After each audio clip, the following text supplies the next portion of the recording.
Hello and welcome to another session.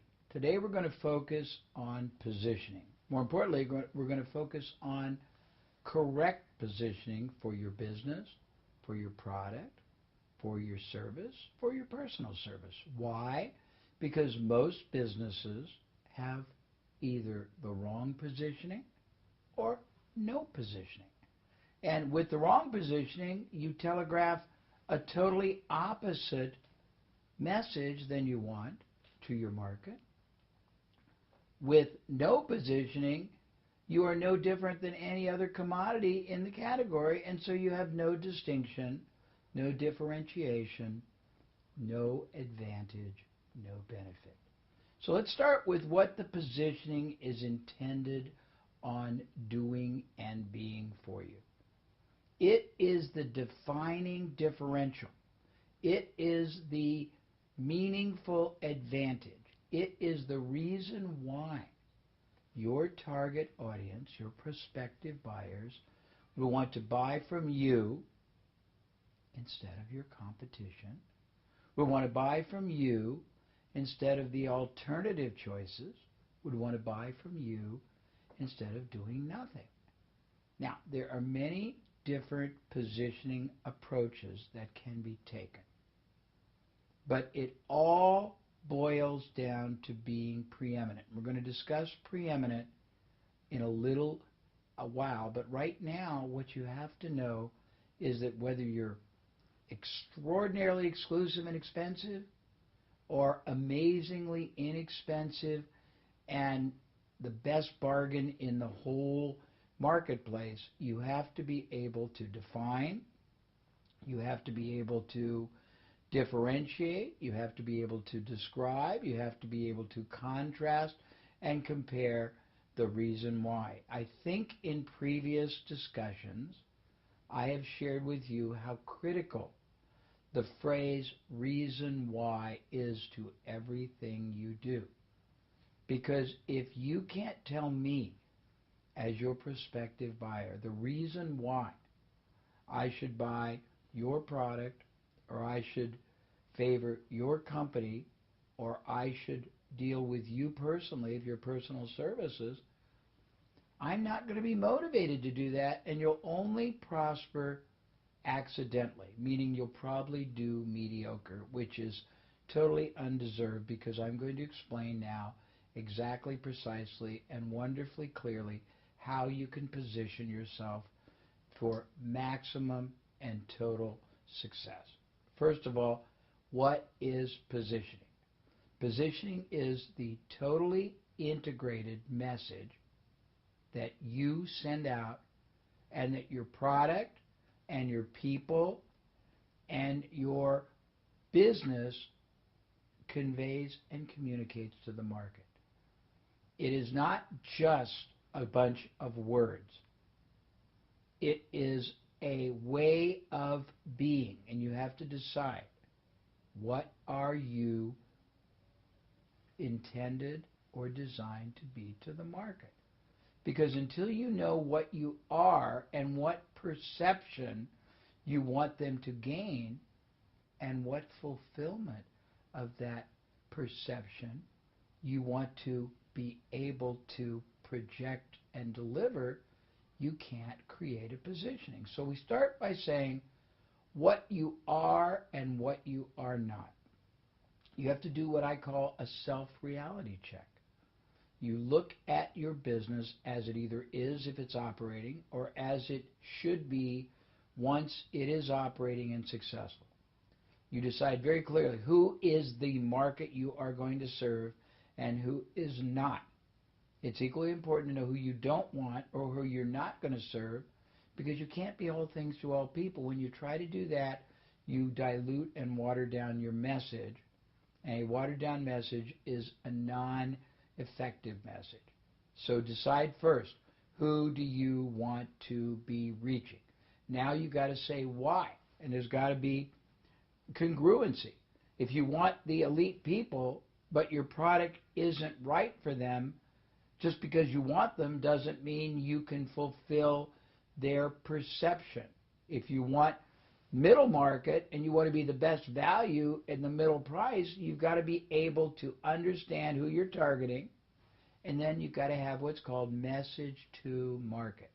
Your message has to convey to the right market the value you represent, the benefit they will gain from dealing with you, the advantage you represent and will provide above and beyond other choices. Now, the good news here is what I'm getting into here and what I'm explaining are universal principles. It doesn't matter if you're going to be very elite and be selling a very high-priced product or service, or you're going to, whether you're selling Rolls Royces or whether you're selling entry-level Toyotas. You figure out the market you're serving, and then you figure out how, why, and make sure that you can. So it's that your business can deliver on whatever positioning promise you decide to stand by.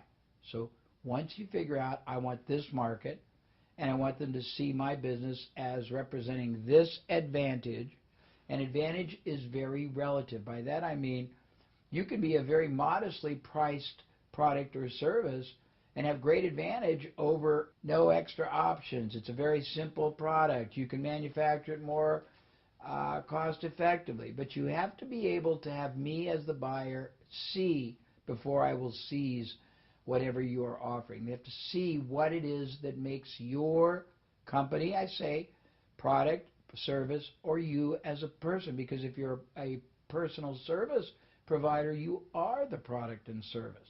So positioning, it entails or represents a combination of things. First of all, the value proposition that you build your entire business upon, or whatever product or service you've got. You can have multiple positions for multiple products, services, or businesses, but you have to have one position for whatever product, service, business, or professional service you're selling. And that position has to be very clear. For example, my position was always, when I started, I basically find overlooked assets, hidden opportunities, underperforming activities, underutilized profit sources within and outside a company. I turn them into windfall and then ongoing revenue, and I only get paid out of the results and the windfall profits I produce. It was a very, very, very, very compelling proposition against people who wanted to be paid big fees and didn't have any promise. I promised to deliver on a desired outcome, which to my clients was more profits, newfound profits, windfall profits. Anyhow, you got to figure out what your proposition is. In your workbook, there are pages that show you how to work on your unique selling proposition, how to figure out what positioning is best for you. But the first thing I suggest you do is study your direct, your indirect competition. Let me explain. If you're selling let's call it a supplement, it's an easy example, that people would take for weight loss. You would study everyone else selling supplements for weight loss. How would you study them? You'd see their ads. You would look at their websites. You would look at their positionings. You'd look at their value propositions. You'd look at their copy. You'd look at their claims. And you would look for two reasons. One, if you are no better than they and there's no advantage, you can't really expect to sell a lot more people. You've got to see where there are voids, where there are gaps. Or you also can look at indirect competition. What does that mean? Well, let's use the example of selling a supplement that you swallow for weight loss. You're not just competing with other supplements you swallow. If somebody wants weight loss, you're competing with exercise equipment, personal trainers, gyms, books, what else? Health clubs, portion food providers. And I would study all the things they do, the copy they use, the positionings they use, the what I call hot buttons, which means the PowerPoints they focus on. And I would see, number one, where there might be a void that your product, service, company, or you yourself, if you're a personal service provider, could provide. Number two, I would see if I could borrow success processes from a non-direct competitor and use the same kind of an approach or position for your product. Again, like maybe someone's doing a great job positioning themselves as a personal trainer, and you could modify and model what they did in personal training for your supplement business. But you have to figure out what you stand for. Why is your supplement a great value? And there's many ways you can do it. As I said, you can be taking the high road, the low road, the middle road. Whatever road or path you take to the market you want to address, you have to first know yourself what you can deliver. And then you've got to define, you have to dimensionalize, you have to develop in the mind of the prospect the value that you represent. How do you do that? You do it many ways. First way is by what I call dividing and conquering. It's a very powerful process you can use in all your marketing, you can use in your selling approaches, you can use in your advertising. And basically the position is not to belittle or disrespect any competitor, but to separate yourself from the rest of the pack. The one way to do it that is most effective is to say there are a lot of people in the market offering or selling X, whatever you're marketing. And most of them are fine people, good people, I think honest people, but none of them are approaching the business or the product or the service or you, the client, the way we are. And then you define and you describe what's different about how you do it.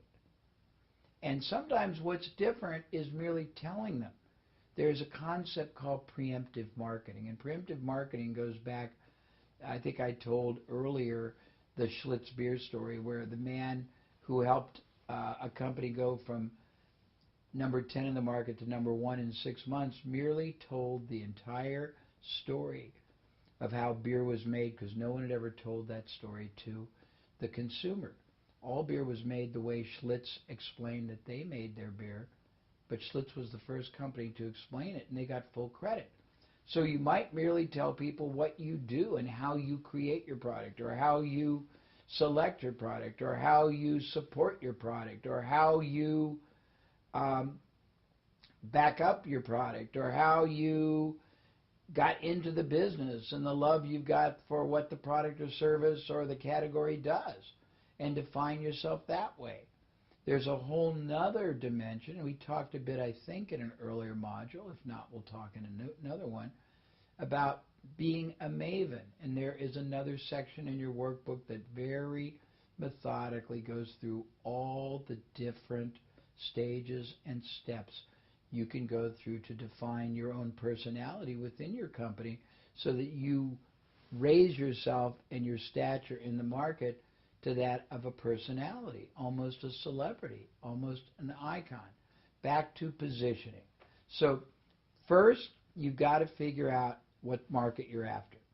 Second, you've got to figure out what it is about you that you can express more powerfully, more clearly, more desirably than your competitors, direct and indirect, to gain the attention first, and then the response, and then the purchase, and hopefully the sustaining ongoing business of the market you are after.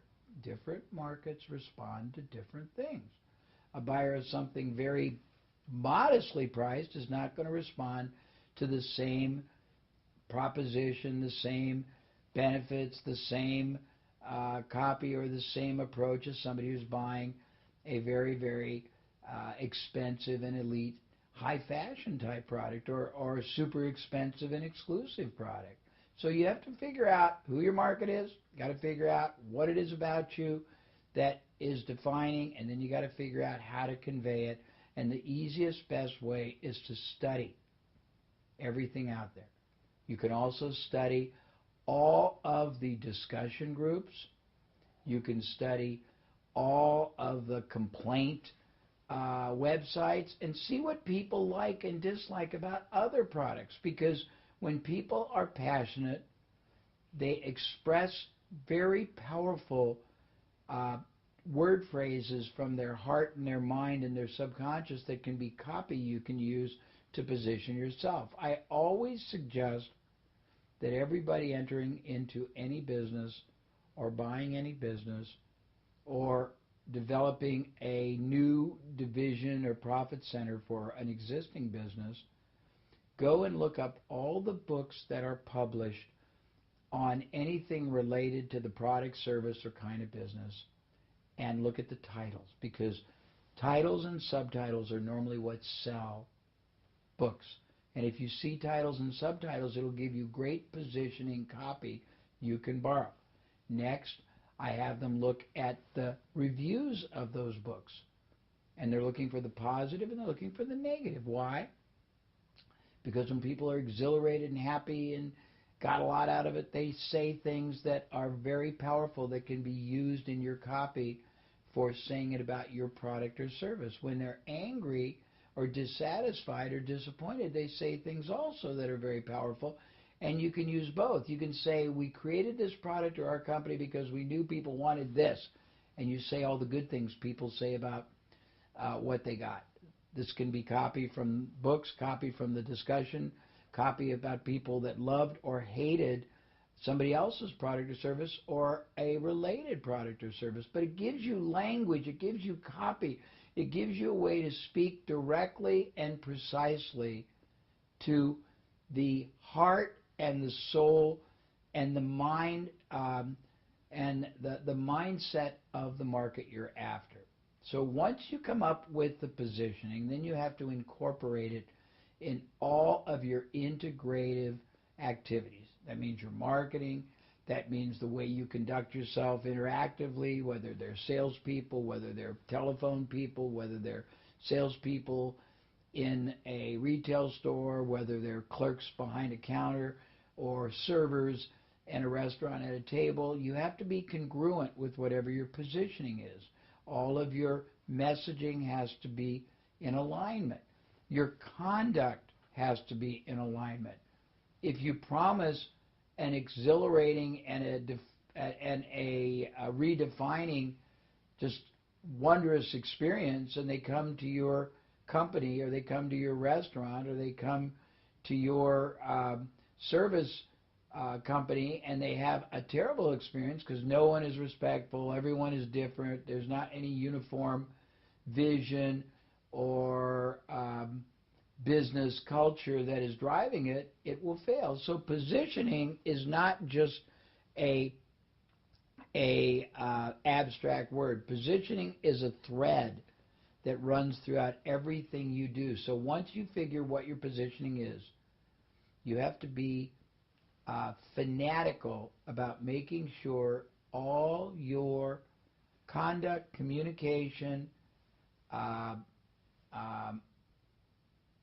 and consideration of everyone you deal with is congruent with that. And that means your ads have to say that. The way you deliver on your promise has to be consistent.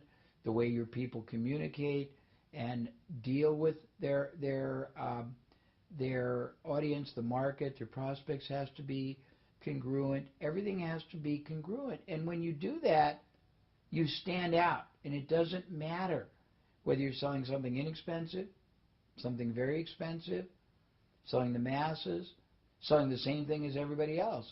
If you're selling the same thing as everybody else, you've got to make the company, you've got to make yourself the hero of the audience, because if not, you have no advantage. If you're selling something unique that you created, you've got to make the fact that you went to great efforts to create something superior or something more economical. But whatever it is, you've got to be able, it all boils down to the story you're telling. All of life is a theater, and we're all actors, whether we know it or not. And we're telling stories, not fake stories, but we're telling stories that are a continuation in our lives, in our business lives.